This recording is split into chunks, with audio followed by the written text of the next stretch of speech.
Coucou à tous, donc aujourd'hui on se retrouve pour une nouvelle vidéo où je vais vous montrer comment remplir une demande d'aide juridictionnelle. Donc le dossier, je vous le mettrai sur la description, je vous mettrai un lien pour télécharger le document. Ou sinon vous pouvez aussi le retrouver dans les antennes de justice de votre commune. Normalement ils ont des...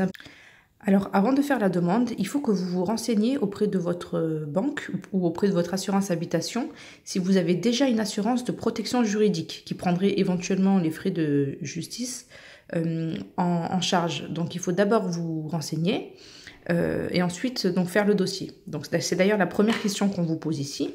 Si vous avez une assurance de protection juridique, si vous en avez une et qui prend en charge la totalité des frais de justice, du coup, l'aide juridictionnelle ne passera pas. Vous devez d'abord demander à votre protection juridique. Donc là, on va vous poser la question, si vous en avez une, oui ou non. Et on va vous demander si elle est totale, partielle ou si vous n'en avez pas. Donc si la prise en charge est totale, donc comme je vous disais, le dossier ne passera pas parce que vous devez privilégier votre assurance de protection juridique. Par contre, si elle est partielle, c'est-à-dire qu'on ne vous finance qu'une partie, vous pouvez demander le complément par le biais de l'aide juridictionnelle. Et si vous n'en avez pas du tout, donc vous mettez aucune prise en charge et à ce moment-là, vous pourrez demander le dossier. Donc on coche par exemple, avez-vous une protection juridique dont vous mettez par exemple non, aucune prise en charge, voilà, et là vous continuez. Donc ensuite on en arrive à la première partie, donc comme tous les dossiers, c'est souvent l'état civil. Donc vous mettez votre madame, monsieur, votre nom de naissance pour les dames qui sont mariées, votre nom d'usage, donc c'est votre nom d'épouse, donc monsieur, vous mettez votre nom de famille ici, votre prénom, votre date de naissance, votre lieu de naissance, donc la ville où vous êtes né et le pays, votre nationalité, française, Union européenne, autre, et si c'est autre, vous précisez. Et si vous êtes célibataire, marié, divorcé, etc., vous cochez la case qui correspond à votre situation. Ensuite, là, c'est le document à joindre par rapport à votre situation ici. C'est-à-dire, si vous êtes français, vous mettez votre carte d'identité française ou votre passeport si vous en avez un. Si vous n'avez ni l'un ni l'autre, vous pouvez mettre votre acte de naissance de moins de 3 mois. D'accord ? Ensuite, pour les nationalités citoyens, donc les citoyens de l'Union européenne, vous pouvez mettre votre titre de séjour si vous en avez un, ou un justificatif de domicile, donc par exemple la quittance de loyer ou une facture d'électricité. Ensuite, concernant votre situation matrimoniale, vous pouvez mettre votre livret de famille. Et si vous êtes de nationalité étrangère et parce que dans certains pays, il n'y a pas de livret de famille, vous mettez le document qui est reconnu par les lois de votre pays d'origine. Donc ensuite, après avoir rempli cette partie-là, vous avez ici votre adresse, donc votre code postal, votre commune, pays, votre numéro de téléphone, courriel si vous avez une adresse email que vous consultez régulièrement, vous pouvez le mettre parce qu'on va sûrement vous contacter par mail, d'accord? Et vous mettez votre situation professionnelle. Donc si vous êtes CDI ou fonctionnaire, stagiaire, CDI, artisan. Donc si vous travaillez à votre compte, vous mettez artisan, commerçant, profession libérale. Si vous êtes au chômage, études, retraite, autres. Si votre situation ne figure pas ici, par exemple vous êtes en maladie, mettons, vous cochez ici, vous mettez en arrêt maladie, voilà. Ensuite, si vous percevez une allocation de la caisse d'allocation familiale, vous mettez votre numéro de dossier ici. Le numéro, vous le trouvez dans chaque courrier de la CAF, en haut à gauche. Ici, vous mettez votre... Alors là, vous allez avoir besoin de votre revenu d'imposition sur les revenus. Donc l'avis d'imposition. Donc on va vous demander le numéro fiscal et la référence du dernier avis. Donc j'en ai pris un pour vous montrer. Voilà, ça c'est un avis d'imposition. Donc le revenu fiscal, c'est ce que je vous ai souligné en bleu. Donc là, vous allez avoir un numéro que vous recopiez totalement. Alors là, j'ai mis du blanc pour cacher le numéro de la personne concernée, enfin qui est la propriétaire de cet avis-là. Mais le numéro est beaucoup plus long. Donc vous recopiez tout le numéro qui est ici pour le numéro fiscal.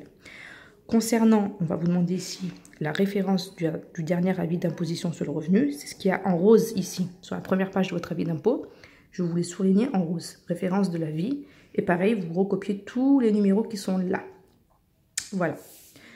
Donc, une fois que ça c'est fait, d'accord, vous avez presque terminé la première page. Ici, ça concerne uniquement si la demande elle est faite pour une personne qui est sous protection, donc qui est sous tutelle, sous curatelle ou autre, et si vous êtes un parent et que vous voulez faire la demande pour votre enfant mineur. Là, vous remplissez cette partie-là.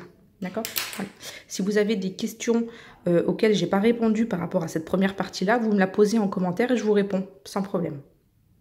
Ensuite, on tourne la page et on passe à la partie 2. Donc là, ça concernera votre foyer, la composition du foyer, là où vous habitez. Donc, le A, c'est uniquement concernant votre conjoint. Si vous avez un conjoint, marié ou concubin, vous remplissez ici sa partie. Donc pareil, si c'est une dame, un monsieur, son nom de naissance, son nom d'usage, son prénom, sa date de naissance et son lieu de naissance au conjoint. Cette partie-là, la B, ce sera uniquement pour les personnes qui sont fiscalement à votre charge ou qui habitent avec vous mais qui ne sont pas à votre charge. D'accord? Donc quand je dis fiscalement à votre charge, je reprends l'avis d'imposition. Hop, ça c'est la première page. Au recto, vous voyez ici le nombre de parts. Donc quand vous êtes seul, vous avez une part. Si vous avez votre enfant à charge ou un parent à charge, normalement vous avez 2 parts. D'accord? Donc vous vérifiez s'ils sont à votre charge. Par contre, si par exemple vous vivez avec votre enfant et que votre enfant travaille et qu'il a son propre avis d'imposition, là on va dire qu'il habite avec vous, vit habituellement avec vous, oui. À votre charge, non. D'accord? C'est uniquement si il est à votre charge financièrement. D'accord? Donc, vous mettez son nom, son prénom, sa date de naissance, son lien. Est-ce que c'est votre fils, votre enfant, votre parent? Est-ce qu'il vit avec vous? Oui. Est-ce qu'il est à votre charge? Oui. S'il est... Ensuite, cette ligne-là, vous la remplissez si votre affaire juridique, donc pour laquelle vous faites la demande d'aide juridictionnelle, vous oppose à l'une des personnes qui se trouvent ici. Exemple, vous portez plainte contre votre parent parce qu'il n'a pas voulu vous acheter la dernière PlayStation. Exemple. Et bien du coup, vous mettez ici son nom et son prénom. Ou si vous divorcez, vous demandez le divorce parce que votre mari, il regarde trop le foot, mettons. Et ben vous mettez le nom de son nom ici. D'accord? Vous mettez oui et son nom. Si par contre, l'affaire pour laquelle vous demandez une aide juridictionnelle n'a rien à voir avec les personnes qui sont mentionnées ici, là vous rentrez. Ensuite, la partie 3 concerne l'affaire pour laquelle vous sollicitez l'aide juridictionnelle. Donc, le cas 1, c'est, excusez-moi pour le bruit, c'est mon bracelet qui fait du bruit. Hop, donc, le cas 1, c'est si vous saisissez un tribunal. C'est-à-dire que, vous, par exemple, l'affaire n'a pas du tout commencé, n'a pas du tout débuté, et vous avez besoin de saisir le tribunal, par exemple, pour divorcer, pour un divorce. Donc là, vous cochez 1 et vous mettez, par exemple, procédure de divorce. D'accord ? Est-ce que vous avez déjà bénéficié d'une aide juridictionnelle pour cette affaire? Donc, vous mettez oui ou non. D'accord? Si c'est oui, vous mettez la décision contestée, la notification. D'accord? Ensuite, le cas numéro 2. Donc, un juge a déjà été saisi pour une affaire et vous voulez, par exemple, vous défendre. D'accord? Donc, si, par exemple, on a porté plainte contre vous pour n'importe quelle raison, vous avez besoin de vous défendre, vous mettez « je suis défenseur ». Par contre, si c'est vous, l'affaire a été saisie, donc vous avez déjà commencé les démarches et vous voulez porter plainte contre quelqu'un, mais là vous êtes le demandeur. Pareil, est-ce que vous avez déjà bénéficié d'une aide juridictionnelle? Vous mettez oui ou non, d'accord? Et si c'est oui, vous mettez la juridiction saisie. Est-ce que c'est le tribunal d'instance, par exemple, d'accord? Si vous avez une convocation, vous mettez la date de la convocation. Et pareil, vous mettez ici les documents. Par exemple la convocation, l'assignation et la décision d'aide juridictionnelle. Si ici vous avez mis oui, j'ai déjà demandé une aide juridictionnelle et que vous avez une décision, vous mettez oui. D'accord? Pourquoi il pose ces questions? Est-ce qu'on y en a déjà une? Parce que, exemple, vous avez déjà saisi une affaire, vous avez fait une première demande d'aide juridictionnelle, mais l'affaire continue et vous avez besoin encore de demander à un avocat de vous défendre, par exemple, et bien vous pouvez redemander une aide juridictionnelle. C'est pour ça qu'on vous demande si vous en avez déjà eu une. Ensuite, l'affaire numéro 3, votre affaire a déjà été jugée, donc un jugement a été rendu et vous avez besoin de faire un recours. Donc là, c'est la partie 3. Donc, souhaitez-vous exercer un recours contre une décision de justice? Vous mettez par exemple oui. Souhaitez-vous faire exécuter une décision de justice? Mettons que quelqu'un a été condamné à vous verser par exemple une amende et la personne fait la morte et ne vous paye pas, mettons. Vous pouvez faire exécuter une décision de justice et vous mettez oui. Donc, ça peut vous servir aussi à ça. Et pareil ici, les documents à joindre. Donc vous mettez soit la décision concernée, le justificatif ou sa notification. Enfin, par rapport à ce que vous avez comme document.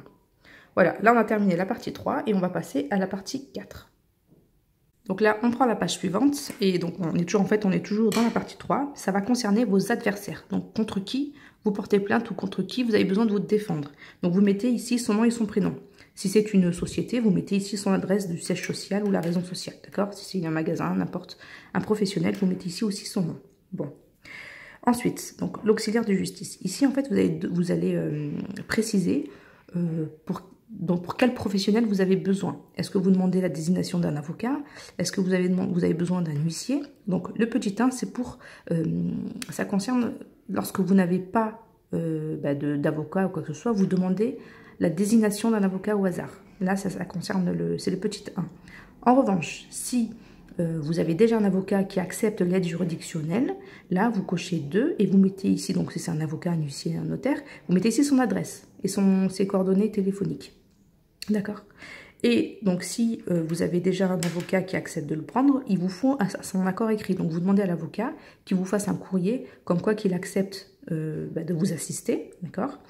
Et vous mettez, si vous avez déjà réglé une partie des honoraires, vous pouvez mettre la facture, d'accord? Donc là, voilà, ça concerne le professionnel que vous aurez choisi pour demander l'aide juridictionnelle. Ensuite, la partie 4, donc ça concerne vos situations financières.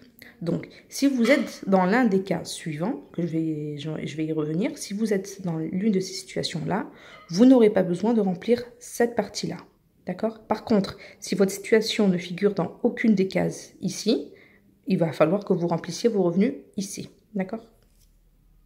Donc, là, en fait, la situation, c'est si vous avez le RSA, si vous avez l'ASPA, d'accord? C'est l'ancien minimum vieillesse qu'on appelle maintenant ASPA.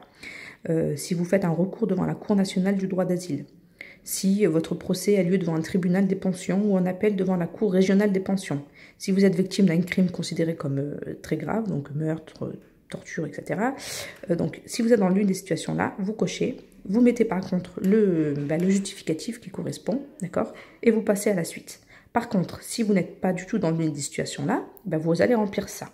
Donc là, si vous êtes salarié, si vous avez des revenus commerciaux, ça c'est le chômage, ici c'est les indemnités journalières de la sécurité sociale, là c'est vos retraites, si vous percevez une pension alimentaire, si vous avez des ressources imposables à l'étranger, ça sera là, si vous avez un revenu locatif, ça sera ici. Si jamais vous avez un doute, si vous avez un revenu que vous percevez que vous ne voyez pas là, laissez-moi un commentaire en dessous de la vidéo et je vous répondrai, je vous dirai où le mettre. Donc là ça vous concerne vous. Ici ça concerne votre conjoint, pareil. Et ici, ça concerne les personnes qui habitent avec vous ou qui sont à votre charge fiscalement. Donc, vous les remplissez ici, d'accord? Si, par exemple, vous êtes dans l'une des situations ici, donc vous cochez, vous ne remplissez pas. Par contre, si c'est votre conjoint qui figure dans l'une des situations ici, vous le remplissez pas. C'est-à-dire que ici, c'est juste vous. C'est la personne qui fait la demande juridictionnelle, d'accord? Voilà. Donc, si vous êtes, par exemple, vous avez un salaire, pardon, et que votre conjoint est bénéficiaire de l'ASPA, mettons, vous ne remplissez pas ici, c'est que vous ici, hein, d'accord? C'est bien clair. Bon. Et ensuite, on passe à la suite, à la dernière page. Voilà. Donc, la dernière page, il y a encore la suite par rapport à vos revenus. Donc là, vous mettez si vous avez de l'épargne, si vous avez de l'argent placé de côté, vous mettez le montant ici. Est-ce que vous êtes propriétaire d'un bien immobilier, oui ou non? Si oui, est-ce que vous êtes propriétaire de votre logement ou d'un autre logement que vous n'occupez pas? Et si c'est le cas, vous mettez l'adresse du logement que vous n'occupez pas et dont vous êtes propriétaire. Si vous habitez dans le logement que vous occupez, si vous êtes propriétaire du logement que vous occupez, vous ne le mettez pas ici, hein. C'est uniquement l'adresse des biens que vous n'occupez pas. Donc, très très important, vous mettez votre dernier avis d'impôt. L'avis d'impôt, c'est obligatoire. Sans l'avis d'impôt, votre demande ne sera pas traitée. Parce qu'en fait, ils vont se baser sur votre revenu imposable pour calculer votre droit à l'aide juridictionnelle. Donc, c'est très important.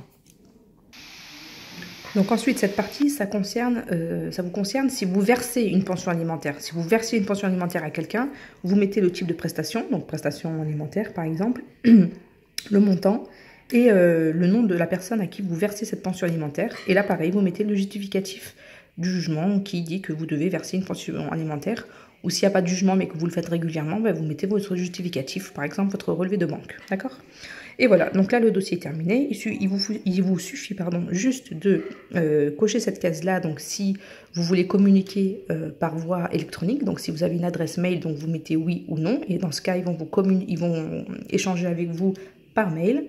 Et là, vous datez, vous signez, et puis c'est tout. Voilà. Après, si pour les majeurs protégés ou pour les mineurs, c'est le parent ou le majeur protégé le tuteur qui va signer à la place du majeur protégé. Donc voilà, le dossier est terminé. J'espère avoir été assez clair. J'espère que vous avez compris comment remplir cette demande d'aide juridictionnelle. Et n'hésitez pas, parce que je parle très vite, donc n'hésitez pas à remettre play, à relire la vidéo. Si par contre, j'ai pas été assez claire sur des points qui vous concernent et que vous n'avez pas la réponse, vous me laissez un commentaire et moi je vous répondrai, pas de souci. Voilà, donc n'hésitez pas aussi à me dire si vous voulez que je vous fasse d'autres vidéos sur d'autres dossiers.